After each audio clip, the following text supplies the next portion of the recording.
Here's why your fitness is exactly like the stock market. All right, we got 5 points. We could say a lot more than that. I got some notes with me today because I'm in the car.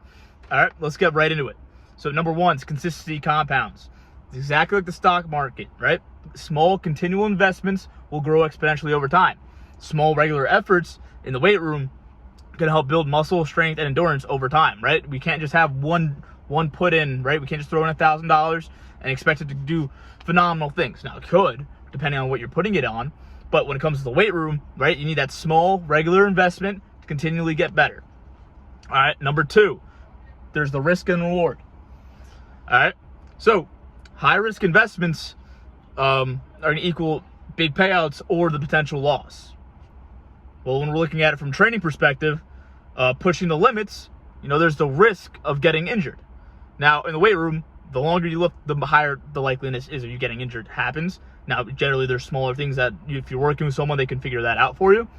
But small, or pushing the limits is going to increase our strength, increase our muscle, increase our endurance over time. All right. Point number three, diversification is going to decrease our odds of failing. All right. So if I'm in multiple sectors in my stocks, right? Well, if one goes up, another one goes down, well, I'm not going to get hurt by that one sector going down as much, right? So we want to be in multiple areas. Same thing with our fitness. We don't want to be just building muscle all the time. We want to work on some endurance.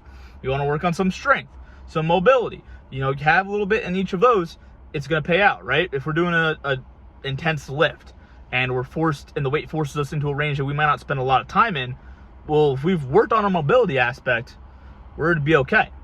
Same thing with our strength, right? Now we'll talk like sport-wise, right? Let's say we take a hit and it's not the cleanest hit, it's a little funky. Well, if we build up our tendons and our joints and our muscles, the odds of us being able to withstand that's much higher, right? So it all connects through that little loop.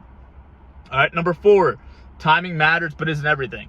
If you start investing in your early 20s, you're gonna have a much higher payout because you've been doing it longer and you've been consistent. Same thing with fitness. You started in your early 20s, you've been doing it longer, you have more foundation to build off of. Now, you can still get there even if you're starting later, right? Plenty of people don't start investing until their late 20s or early 30s or even past that. And they can still get there based on how they do it. Number five, discipline over your emotions, right? We have a bad day in the stocks. We don't panic, we don't sell, whatever it may be, right? We got to hold that. We can't just follow the trend. Oh, it's green, sell everything. And then it bumps up again the next day. And now you're kicking yourself in the butt, right? So stuff like that. Same thing with the gym, right? Oh, I had a bad day, blah, blah, blah, blah. I'm done. Bad days happen, man. You're not going to be 100% every day, right? There's plenty of days where I'm going in on 20%, maybe even less. And I'm like, all right, well, maybe getting through a warm-up and, just doing some bar work, it's going to be enough for that day. That's me giving 100% on that given day. And same thing with, like, if I miss a day.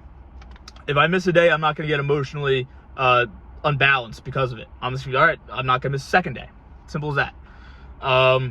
And bonus one is going to be having a financial advisor, right? Well, you want a coach or you want to have someone that's knowledgeable enough on this side of stuff, right? You need someone that's going to help you and guide you the right way, or you got to do the research yourself and figure it out. Same thing with training and the weight room and endurance and all that stuff. You got to find the right way to do it and the best way to do it. So that's my 5 with the bonus tip on why the weight room and training is just like the stocks.